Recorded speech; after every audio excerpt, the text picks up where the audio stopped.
When I, the true legal heir, was finally brought to my home, I expected a completely different reception. My three sisters greeted me not with joy, but with obvious cold disdain, as if I were superfluous in their lives. Instead of showing even a shred of concern for someone they considered an imposter, they showed me the door without hesitation and kicked me out of the house. Even my own parents looked down on me, considering me a completely useless person who didn't deserve their attention. When I wandered through the cold nights, eating only cheap food from street stalls, I had to survive in complete solitude. I knew that they were tasked with getting rid of me and stripping me of my rightful place and name, erasing all memory of my existence. Their words thrown at my back were so cruel and full of hatred that my heart turned to stone, and my soul seemed completely dead. However, when I opened my eyes again, I found myself back at that very moment. I was walking down the narrow alley again on a rainy night just after I had been thrown out of the house. I hoped that the past was behind me and tried to start life anew by getting an internship, but a sudden male laugh coming from afar made me turn around. It seems that the effects of some powerful drug administered to someone have begun to manifest themselves in the surrounding environment. Chu Lingshuang, she shouted through the noise of the pouring rain, her voice breaking, while I, sensing something was wrong, stopped abruptly and looked back. In the distance, right outside the window, I clearly saw a woman with loose hair who looked completely disoriented. A man standing behind her was behaving aggressively and was clearly trying to hit her, taking advantage of her condition. The moment her head hung helplessly, I realized the situation was getting out of control. This man was extremely determined and a two-way conflict was brewing, into which I unwittingly found myself drawn. I was so exhausted and hungry that for the first second I wanted to pretend I didn't hear anything and walk past.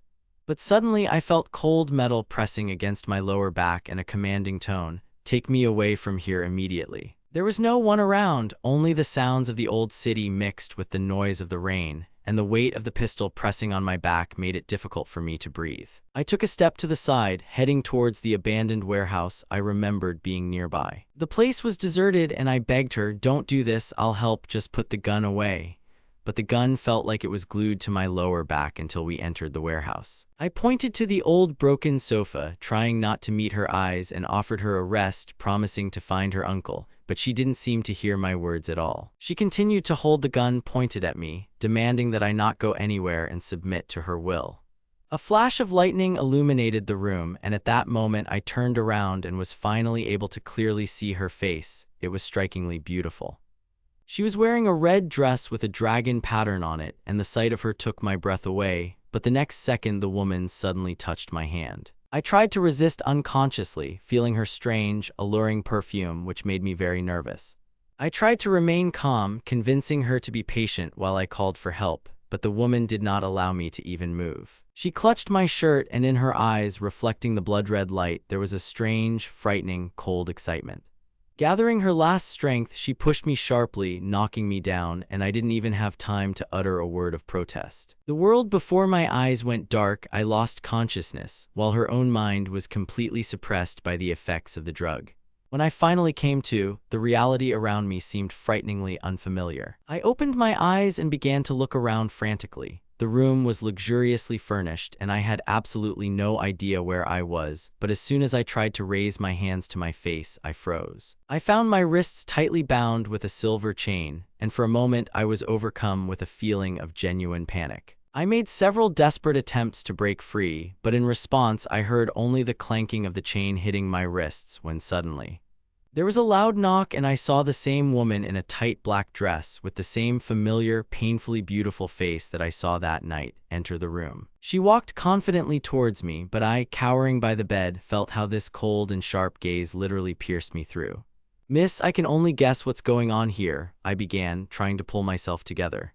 This must have been the home of that same influential woman who, after being expelled from the Su family, had become accustomed to taking everything from life. I, a simple intern planning a peaceful internship at a security company, couldn't even imagine that I would get into such a mess, and my only desire was to escape from there as quickly as possible. She kept me chained to the bed with these heavy iron chains, and I tried to breathe deeply so as not to go crazy with fear. "Miss, where's my phone? It's very late, I don't want to disturb you." I tried to appeal to her reason, but she seemed not to hear my requests. She came closer, and as she adjusted the fabric of her dress, I saw her face in detail again.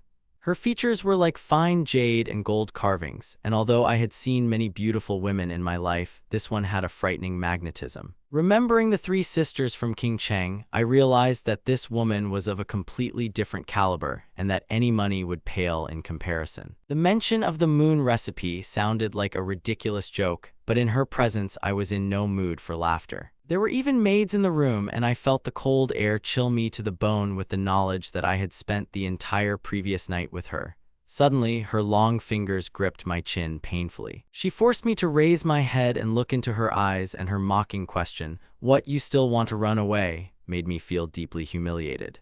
I, a boy, was teased so unceremoniously, but I was afraid to resist. I timidly asked for the phone back, hoping that yesterday's madness would remain only in the past. But the woman seemed furious at my attempt to pull away. Her gaze turned icy and her voice sounded threatening. "Am I not worthy of being remembered by you?" I tried to convince her that I would never tell her what happened, that I was invisible, just so she would let me go, but every word I said caused a negative reaction in her. She looked even more furious and, grabbing me by the collar, whispered with icy calm, looking straight into my eyes, "Do you really want to be by my side? Do you even understand who I am? I am Chu Lingshuang." The name flashed through my mind, evoking a vague but unsettling recognition. I'd only heard of the mysterious Chu family in passing, back when I'd helped Su Jiaiji grow his company to the top 500. The name had only been mentioned once before at an elite, private reception. A moment of darkness blinded me as the magnitude of who I'd gotten involved with sank in. "You have nothing to do with me, just as I have nothing to do with you. I don't want to know who you are," I replied, trying to keep my voice as cold as possible, even though every nerve inside me was trembling. My harsh reaction clearly didn't please the woman. Her frown only deepened. "You don't know? Then I'll tell you myself so you'll remember. My name is Chu Lingshuang," she snapped, then turned away coldly. She challenged me to ponder its significance for myself, hinting at the powerful families in which Chu Xin traded gold and influence. I was shocked by everything that was happening, but my only desire was to get away from there, rent a modest place with my last pennies, and return to the ordinary life of an intern where I wouldn't be surrounded by crazy aristocrats. This shock was only a brief flash, followed by the realization of the full danger of my situation. The distance between us was critically small, and I saw her watching my every move intently. Her words, like a sharp sword, pierced my attempts to justify myself and find a way out of this trap. "What if I know perfectly well that you and I are strangers? Last night, when I was making my way home in the rain, I didn't even really see you. We've never met. I don't know who you are." I tried to prove my innocence. Chu Lingshuang's anger flared up again. It seemed she was angry that she herself could forget some detail of that night that I seemed to have forgotten altogether. However, at the very moment when I felt most helpless and cornered, the situation suddenly changed. A man appeared in my field of vision, and for a second I thought this was my chance at salvation. But I turned around, and it seemed to me that this salvation had been an illusion, as if nothing had happened. Luckily, in the confusion, I accidentally hit some small toy or object and managed to dodge, miraculously avoiding immediate reprisal. But as soon as I exhaled, I again felt myself falling under the influence of this drug school, its strange, overwhelming charm and power. I had to frantically explain to myself what was happening. I just wanted to understand why no one had saved me that night when I was needed. Little did I know she'd known my identity for much longer than I thought. I even felt like she wanted to be by my side. The Chu family's great lady couldn't possibly look at another person with such intense attention. This man, me, was too special for her. I seemed so strange to her that I dared to defy her wishes. She pressed her lips together, her legs tensed, and the hand holding me suddenly weakened. I had already decided that she would finally let me go. But instead of freedom, I felt a deep shock. She pulled me closer, and my knees were pressed against her chest. She pressed her hand on my waist, pulling me closer, and I held my breath and asked, "What are you going to do?" I stared at her, trying to figure out her thoughts, while Chu Lingshuang only slightly closed her eyes, completely immersed in her own feelings. Her hands flicked, quickly unbuttoning my clothes, and she tossed her hair back and smiled, looking at me with undisguised interest. "You have a magnificent body," she said, making me feel incredibly vulnerable and shameless. Even though I'm a man and we were already close, this situation turned me inside out. She always seemed so proud and unapproachable, but now I made up my mind. You've always been so shy, so I think we both should do this. Hearing my words, she froze. Chu Lingshuang wasn't angry, on the contrary, her eyes flashed. You're the first one to dare provoke me like this. I'll make you remember this moment forever. At that moment, the world before me went completely dark and I lost consciousness. I must have slept too long, lost in the oblivion brought on by all this madness. It took me a moment to realize that not just my freedom, but perhaps my very life now depended on me. I subconsciously rubbed my eyes, trying to come to my senses. I lightly ran my right hand over my face and was surprised to find that the chains were gone. I quickly rose to my feet, looking around. I was so hungry I could have slept forever, but the crazy woman was gone. I struggled for over 10 minutes trying to find my phone, but instead there were clean pajamas on the nightstand and my old clothes were gone. Having no choice, I changed into my pajamas, pushed open the heavy bedroom door, and carefully walked down the stairs. Downstairs, I saw a woman standing next to the crazy owner of the house. "Sir, are you awake?" she asked with a smile, but I simply ignored her. I noticed a cup on the tray and, without waiting for an invitation, poured myself some tea. "Sir, drink slowly," the woman said solicitously. Mama Wang also appeared and hurriedly filled the second cup while I tried to push Mingchen aside to make room. "Hello, could you lend me your phone?" I asked, but Mama Wang's gaze suddenly became distant. She ignored my request and directed me toward the hall. "Dinner is ready, sir. You may begin." I involuntarily took 2 steps forward, giving in to my hunger.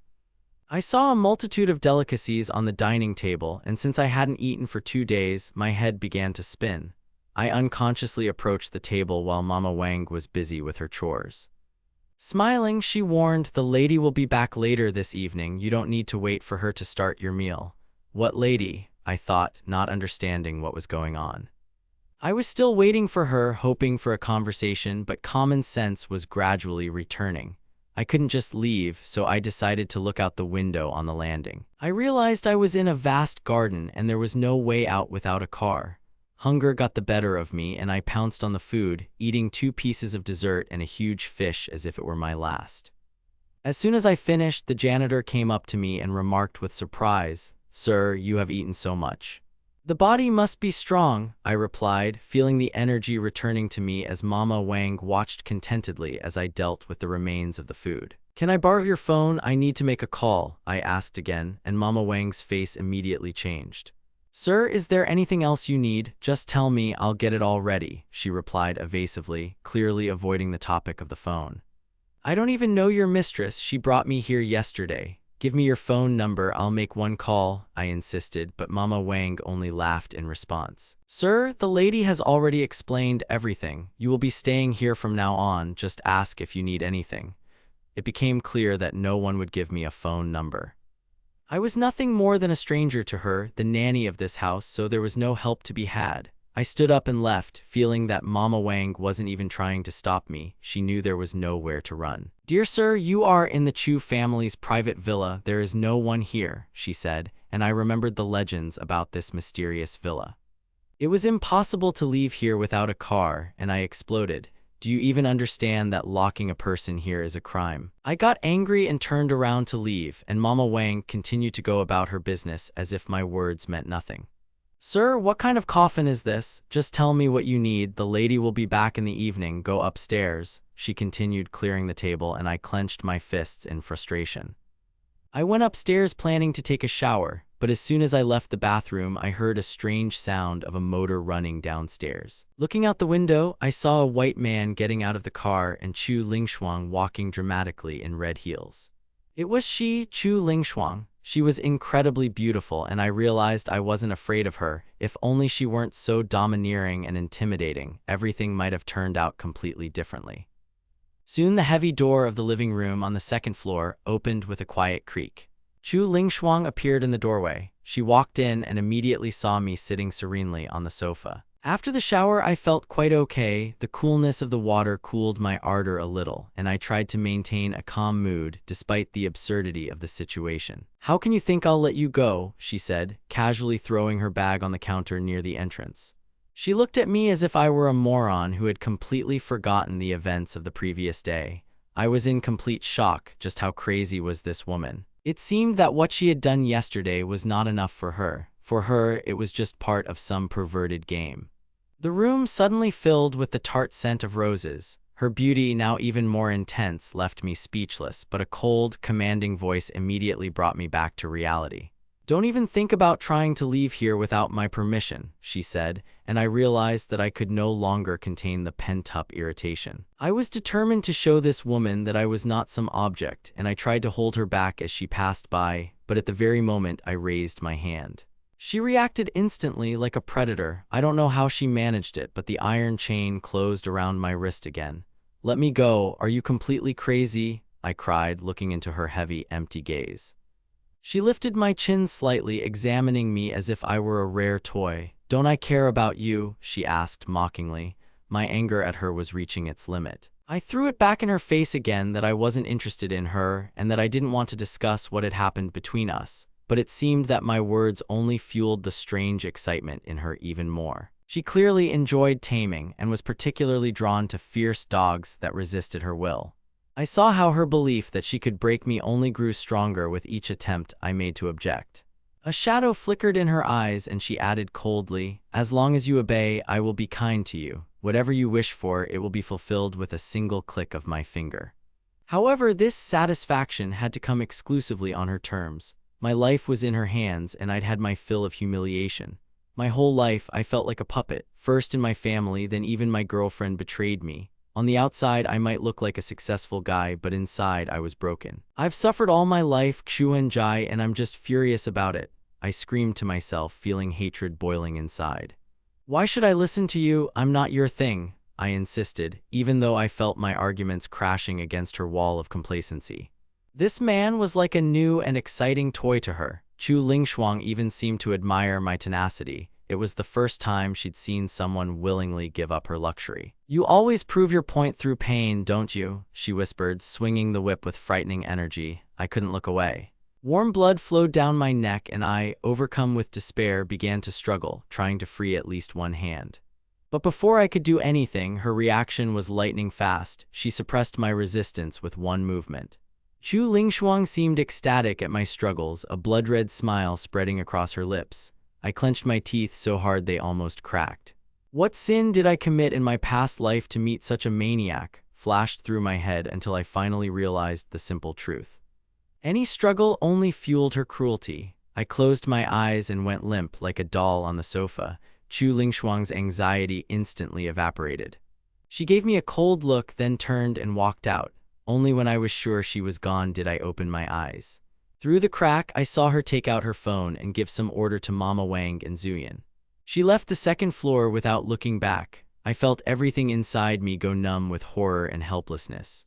If I had found myself in this situation earlier, maybe I would have found a way to endure, but after my family kicked me out, I had almost no strength left. I understood that no one in the outside world would remember me or come to my aid. Suddenly, footsteps were heard coming from the stairs. Unlike Chu Lingshuang's heavy gait, these steps were quick and restless. I slowly opened my eyes, expecting anything. Someone entered with a first aid kit. It was Yu Zuyan, apparently still awake. She smiled as she opened the instruments, and I decided not to resist. I had no more strength left. I watched silently as she administered the injection. She acted with such enthusiasm, as if it were a routine matter.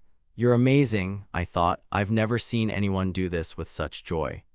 Wrapping myself in a blanket, I quietly asked, "Can you help me get out of here? I'll repay you with everything I can." Yu Zuyan froze. She laughed. "Don't joke like that. Your talents are perhaps even greater than our ladies. Do you even realize how many people dream of being in your place? You're incredibly lucky." "Lucky? I'm being held in a cage by the Chu family's mistress. I want a normal life, not this golden prison." She merely laughed at my words as if they were a stupid joke. "Do you realize what kind of place you've found yourself in? The entire capital is at her feet. How can you refuse such wealth and power?" she kept saying, but I wasn't interested in money. I tried to explain that no amount of gold was worth freedom and that being a puppet made me angry, but Yu Zuyan looked at me like I was crazy. She was sure I was simply unaccustomed to luxury and would soon come to like it here. She didn't care about my feelings. She herself begged the mistress to keep me here. She packed the first aid kit and left, and I remained in silence, once again immersed in my thoughts. No, I need to figure out how to get out of this chain on my wrist, I thought, looking at the bandage soaked in blood. The lady only told me to treat the wound, but not to help you escape, Zuyin said without turning around and disappeared into the darkness of the stairs. I was left alone, staring into space. Voices could be heard downstairs. Mama Wang and the maids were clearing the table. Wang noticed my blindfold. His gaze changed for a moment, but then he became indifferent. "Good morning, sir," he said, and I remained silent. The living room was bustling with maids, preparing for some important banquet that was to take place in the house. "The mistress will be back in an hour. You can wait in the living room," Wang added before leaving to run errands. I looked around, searching for any opening. All the doors and windows were tightly locked. I collapsed angrily onto the sofa. There was some black thing lying on the floor, apparently left behind in their haste. Yu Zuyin was excited. "Mistress, where did you get such a rarity? I've never even seen such a price." Chu Lingshuang remained silent, her eyes burning with thirst. She uttered just 4 words that almost made Zuyin drop the steering wheel as they drove away. "Miss, are you crazy? What if someone passing by notices this?" Yu Zuyin exclaimed, nervously pointing to the dark stains on the clothes. Chu Lingshuang's voice remained icy. She had no intention of replying, and Yu Zuyin, sensing the chill, chose to remain silent, though it was clear she wanted to add something. But as soon as I glanced in the rearview mirror, I met Chu Lingshuang's gaze. Her cold eyes pierced me to the depths of my soul. Yu Zuyin immediately changed her tone. "Miss, the last case was thoroughly investigated." She began reporting on Zhang Yingying's failure at the banquet and how she had violated all the agreements with the Zhang family. Chu Lingshuang listened absently, completely uninterested in the details. Her elegant movements seemed alien and frightening to me. As we drove, I stared out the window, and the drive home seemed interminable. Yu Zuyin was completely focused on driving, not daring to utter a word.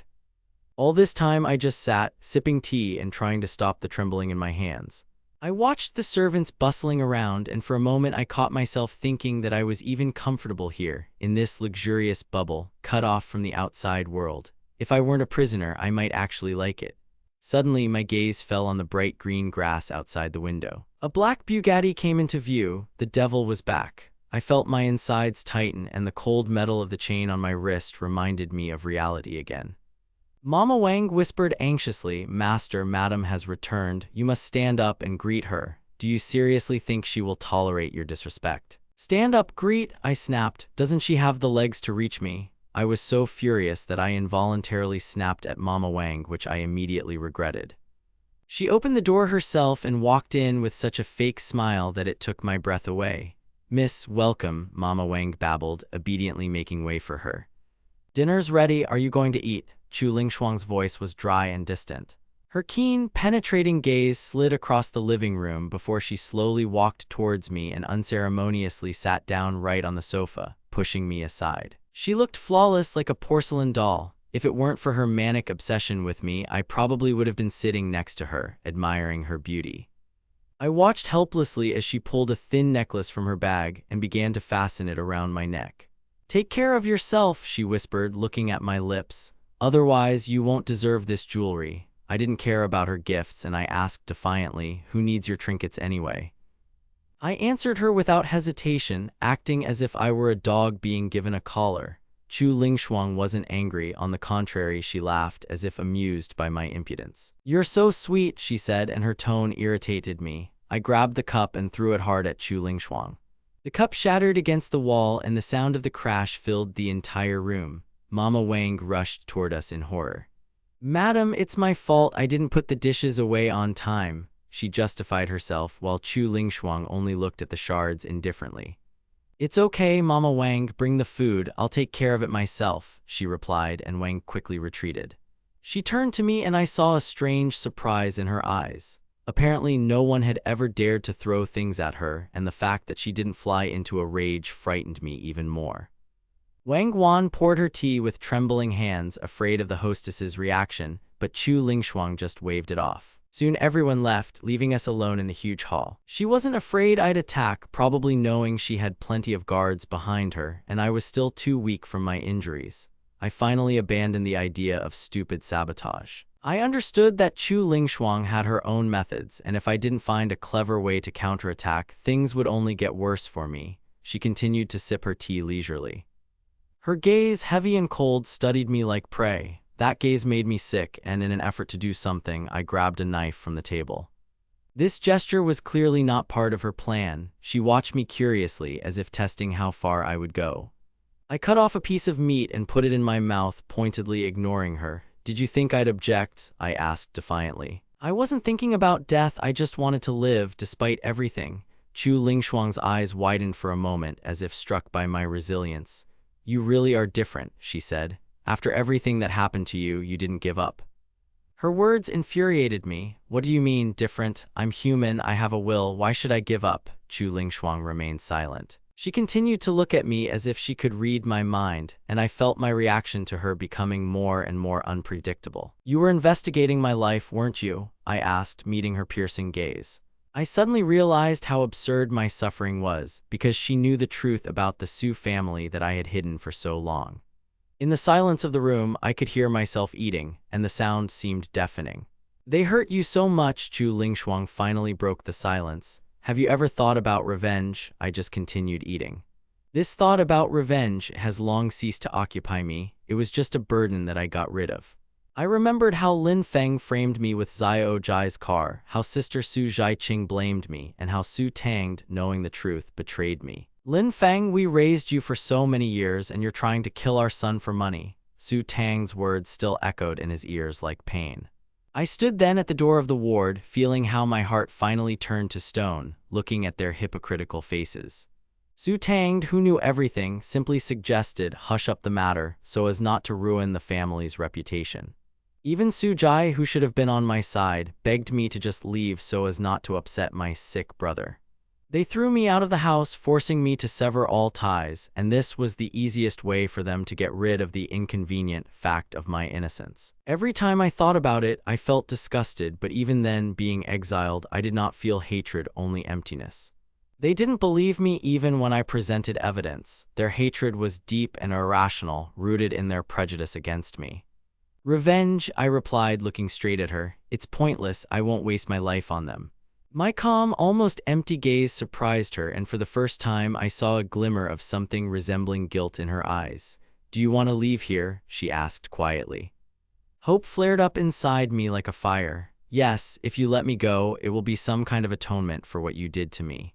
Chu Lingshuang narrowed her eyes, her lips twisted into an evil grin, and she clenched her fists. "Just kidding. Do you really believe me?"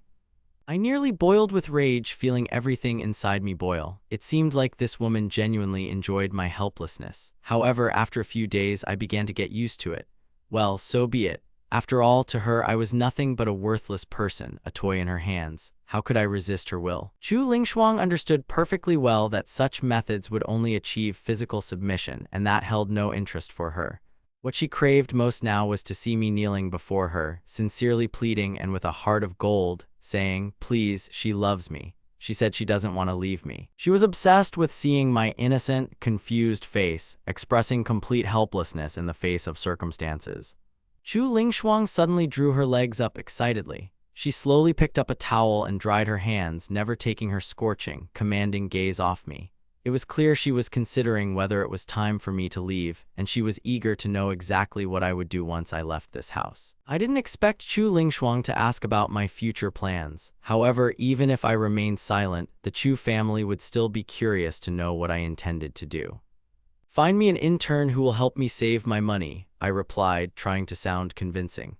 Chu Lingshuang's eyes widened slightly in surprise. My answer struck her as unbelievable, almost absurd. "Yeah, what's the point of chasing endless wealth? Why not just live your life and be happy?" I added. My words were misinterpreted by Chu Lingshuang. She assumed that this little man had only tiny dreams and that even the Yang family was of no authority to him. Chu Lingshuang took a sip of tea and said, "I can let you go, but only on the condition that you go to work for my company. I don't want you coming back here every night." Did this mean I was being released? Wasn't that a veiled threat? But I understood perfectly well, this was the greatest concession Chu Lingshuang was capable of making. Instead of being cooped up here, I'll be able to see the sky, flowers, and grass. Going out into the world is freedom in itself, and it saves on rent. I was delighted and nodded quickly. "I agree to your terms." After eating, I was eager to tell my mother about my changes. Thanks to Chu Lingshuang's patronage, I finally had a mobile phone. When I entered the bedroom, the first thing I did was turn on the device. Nothing terrible had happened. My phone's battery was dead, but I wasn't upset. I checked my social media feed and saw a message sent to me yesterday by Sujikin's sister. My brother had been discharged from the hospital and my parents had decided to take a family trip. The photo featured the entire Su family. Everyone was smiling, even my second sister Su Panzi, who had returned from abroad. I scrolled through it and came across a message from Fang Ziyu.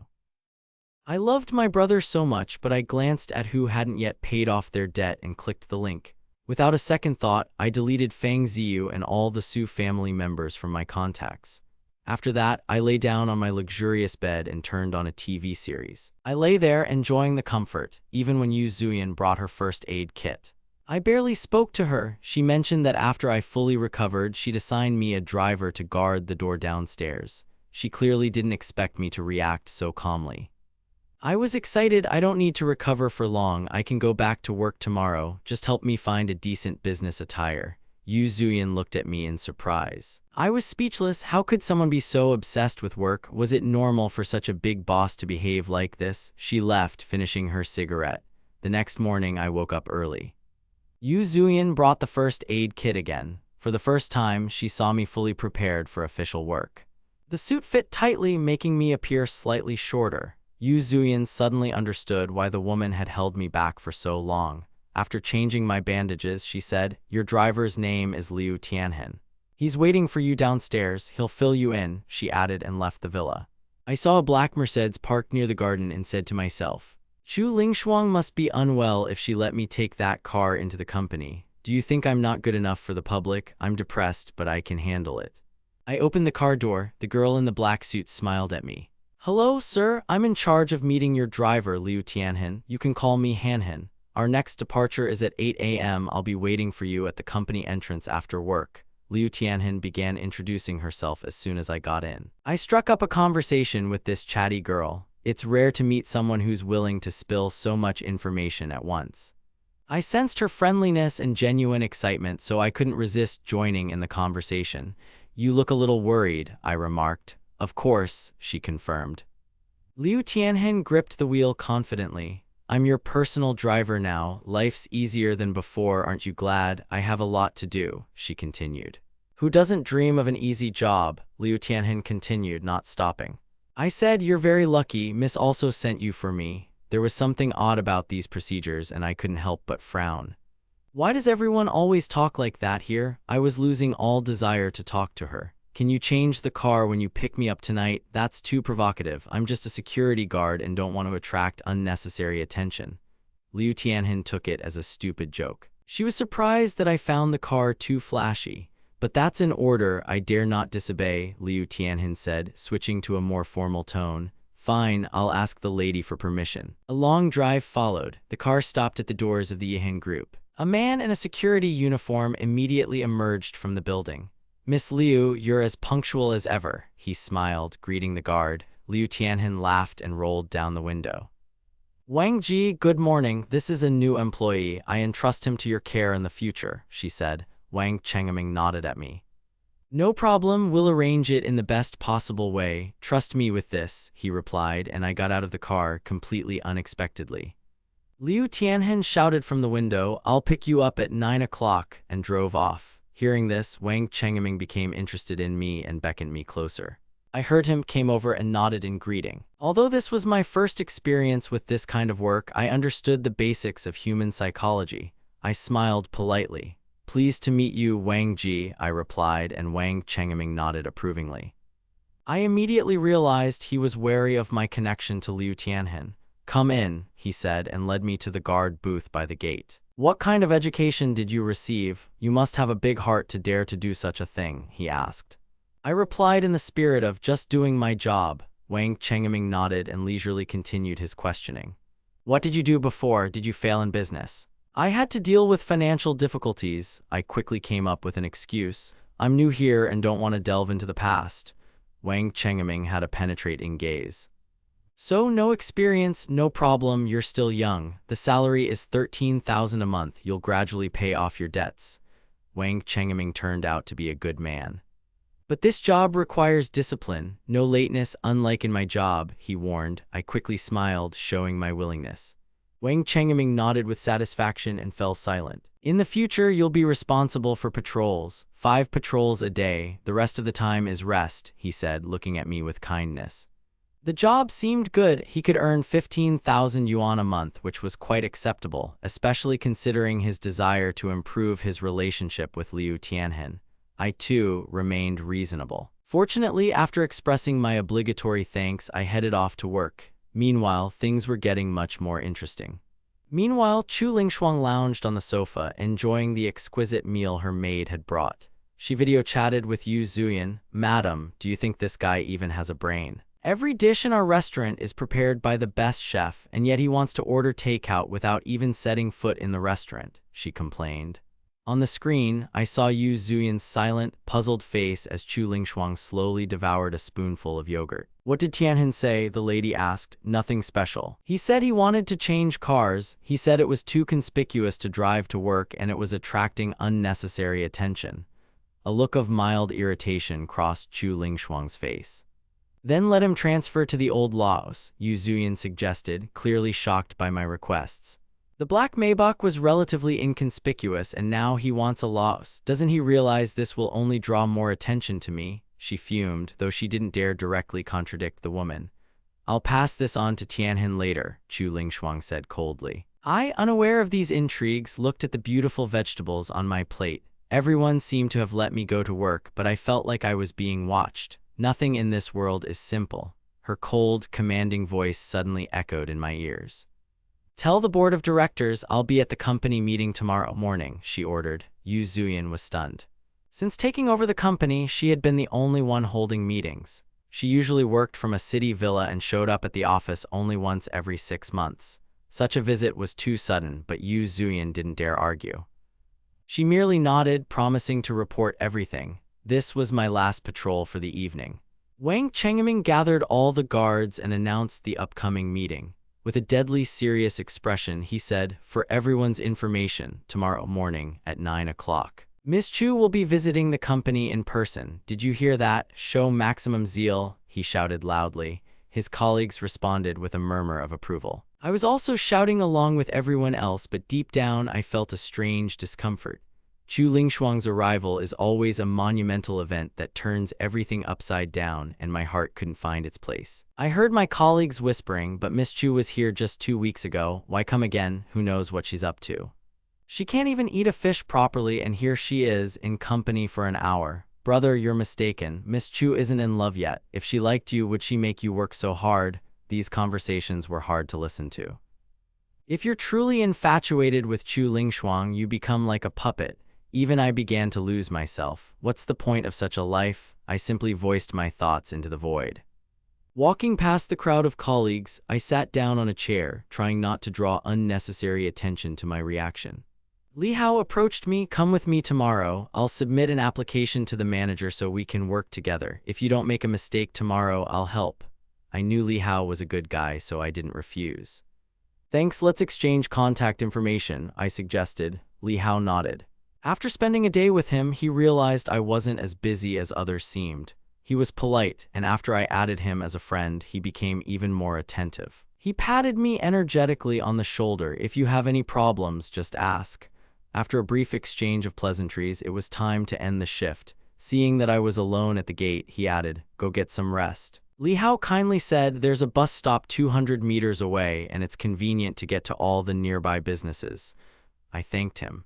I watched Li Hao leave. It seemed no one except Wang Chengeming knew I was coming. I waited for 5 minutes. Liu Tianhen drove the car and arrived at the gate right on schedule. But the moment the window rolled down, I exploded with indignation. Why did you come in this car? I told you not to be so conspicuous. Order something simpler like a Wuling Hongguang so you don't stand out, I grumbled as I got in. This is what the lady chose. This pendant is a signature piece. It should lift your spirits, Liu Tianhen said excitedly. She'd long wanted to get behind the wheel, but today, with 2 child seats in the car, I was worried we'd be mistaken for the wrong ones. I opened the door and sighed heavily. Meet me in the underground garage tomorrow, I said, noticing Liu Tianhen looking around nervously. She was afraid of my angry face and the possibility that my emotions might get the better of me. At that moment, the bus station was in a state of commotion. Li Hao and his colleagues were chatting at the table when several people approached them. Look, a limited edition of Laos products. What company is this, gentlemen? They must have a big contract. Isn't Ms. Chu coming tomorrow? I saw Li Hao and other colleagues actively discussing this while sitting in the back seat. The ease and freedom in their behavior made me envious. This was the simple life I dreamed of. I had barely entered the villa gates when I met Van's mother. "Sir, welcome. Do you need to make dinner?" she asked. "I'm busy, thank you," I said curtly. Since I hadn't eaten dinner, I didn't see Chu Lingshuang, and that was for the best. I was glad that crazy woman wasn't looming before my eyes. Returning to the bedroom, I washed up and went to bed. The next morning, I woke up early and had breakfast downstairs. This allowed us to save a little money, even though the table was piled high with food. I was eating alone. Van's mother was fussing around, and I couldn't help but suggest, "Van's mother, let's eat together. I can't handle all this." I didn't expect her to be so frightened. "No, no, no, young ladies' rules forbid servants from eating at the same table," she rattled off. I just smacked my lips in frustration.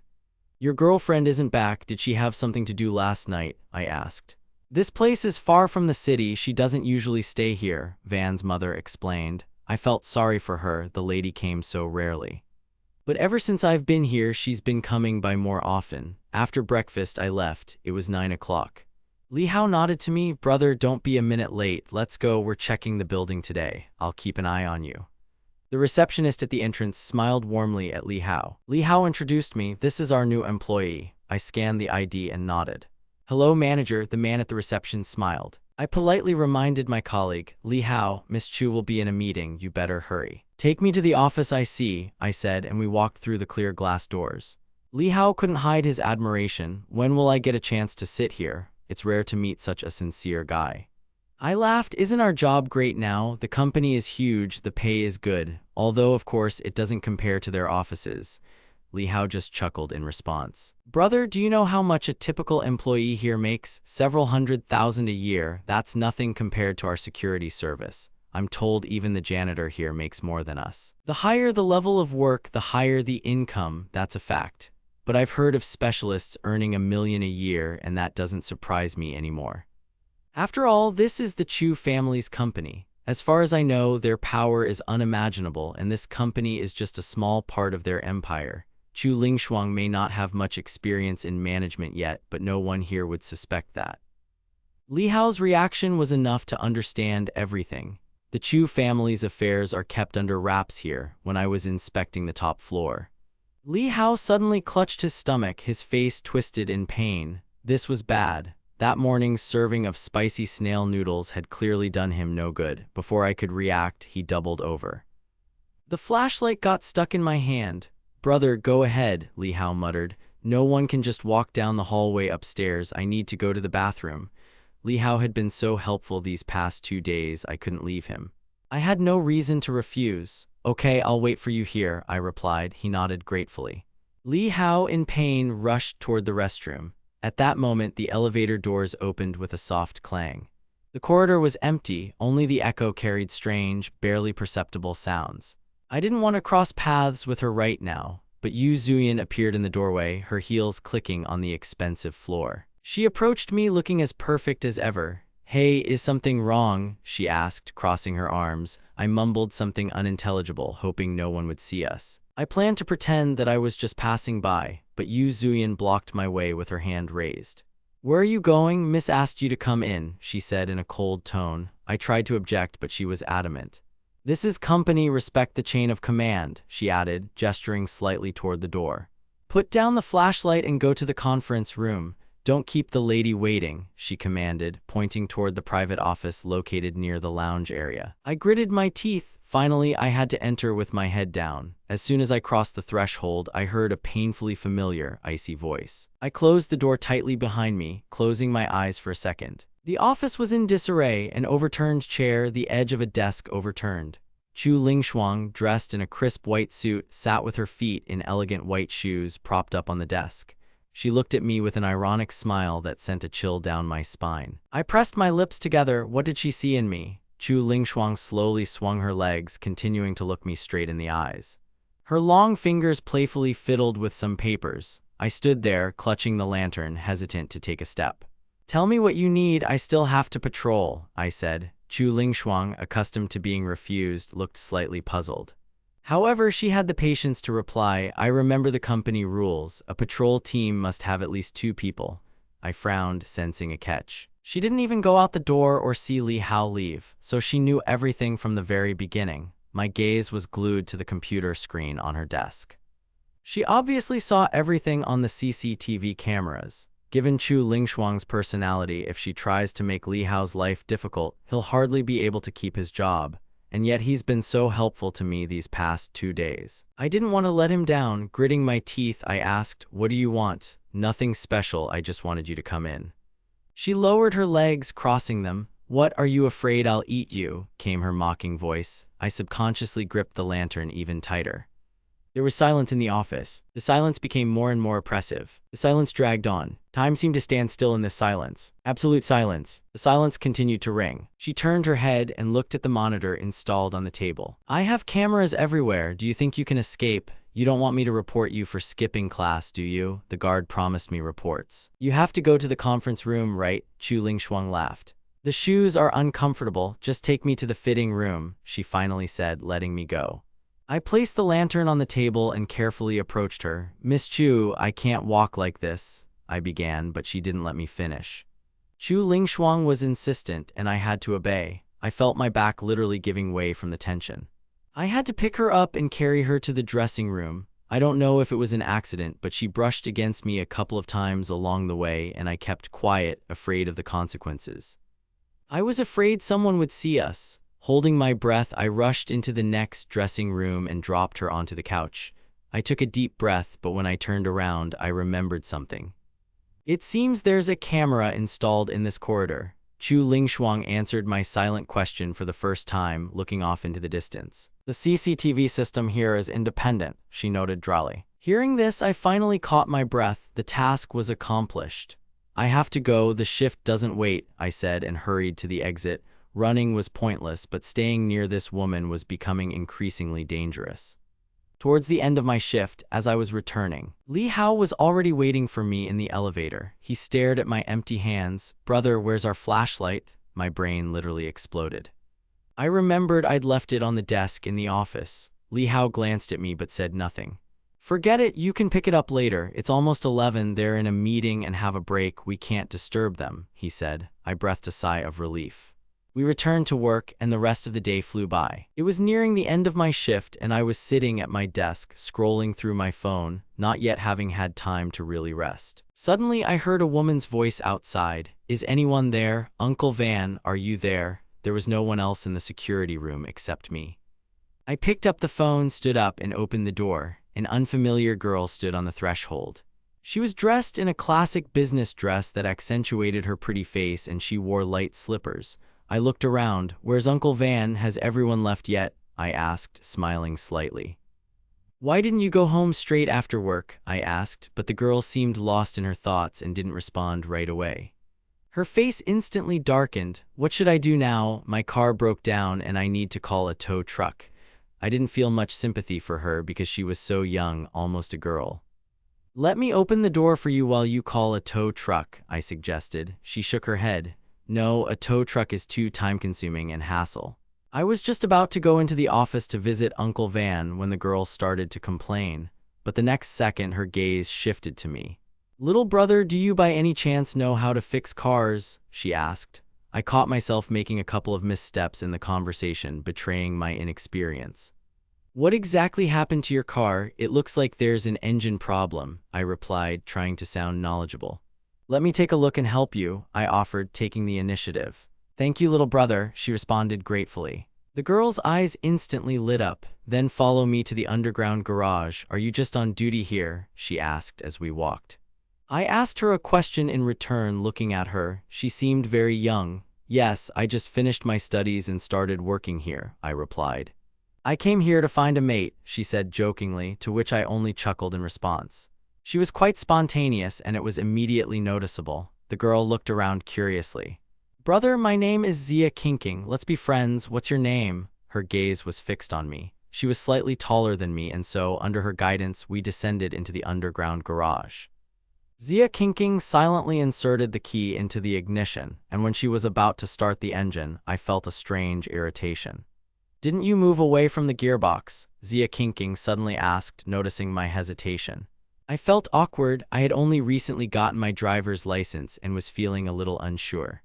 It was amazing that her family was so calm about letting her go alone. It filled me with a mixture of pity and surprise.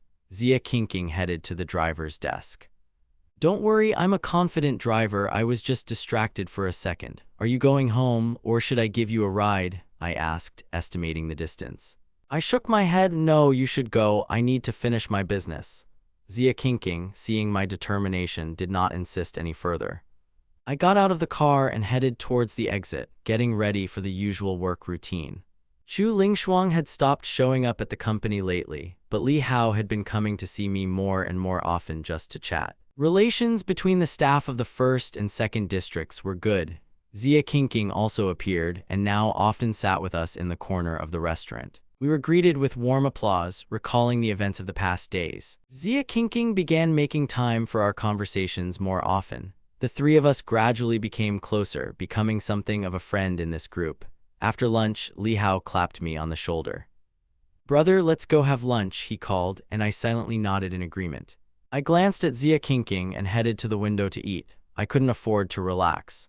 I might seem like a loser, but whenever I showed any weakness, Chu Lingshuang would immediately try to take control of me. It was easier than any job. Is it possible to find true friendship in the workplace? We were just sitting at the table, chatting about nothing. Zia Kinking came running with an excited look. "Are you going to take a day off tomorrow? I think it's about time." Li Hao checked something on his phone and happily replied, "Great." Zia Kinking perked up. "Let's go sing karaoke tomorrow. I haven't left the house in so long." Li Hao looked puzzled. "Didn't you go to college in Beijing?" he asked. "No, I'm an adult now," she snapped. "Mom's afraid I'll neglect my studies and won't let me go out," Zia Kinking added quietly. Her words sent a chill through the world. I realized I'd said too much. Li Hao, who was busy eating, suggested, "Okay, let's go to Happy Zia tonight and then just sleep in tomorrow." Zia Kinking's eyes lit up. She looked at me hopefully, but I didn't let her finish her thought. "I've already decided I'm not going. I have things to do this evening," I replied, looking at Zia Kinking's downcast face. She looked deeply disappointed. Li Hao tried to cheer her up. "Come on, tomorrow's a day off, why be sad?" Although I wanted to go with them, my life was under the strict control of one crazy woman and the consequences of my trip could be dire. "I can't, I really have things to do," I declined. "What, a date with a girl?" Li Hao quipped.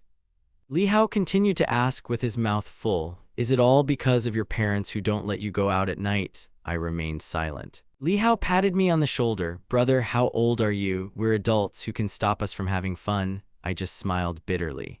Li Hao is right, but he doesn't know what I have to go through because of Chu Lingshuang. I think I'm too afraid of her. Yes, I'm unemployed now and she continues to stalk me, but she's a real person too. Am I really going to live in her shadow forever? It's time for a change. "Okay guys, I'll join you tonight," I said, agreeing to meet at the bar. I finally made up my mind. They were delighted. Li Hao offered to take Zia Kinking's car, and she readily agreed. I spent the entire night pondering how to tell Liu Tianhen about this. Time flew by. Liu Tianhen, as usual, was waiting for me in the garage. As soon as I approached, she rushed over. "Hurry up, I need to go to the market. Zuyan asked me to take something." She pointed to a large box on the side of the road. The car was moving slowly. The load was substantial. "Maybe we should go to the market first," I suggested, returning after some hesitation. "No, my mistress's job is to take you to the mountain villa," Liu Tianhen replied firmly. "It's okay, I already know the way well," I tried to reassure her. I thought it was reasonable. A trip to the beach or the lake wasn't the best idea. I needed to get back. I didn't want to go far. She nodded. "Okay, which karaoke bar should I take you to?" I was a little confused. Luckily, Liu Tianhen wasn't particularly perceptive. If it had been Yu Zuyan in her place, it would have been much harder to deceive her.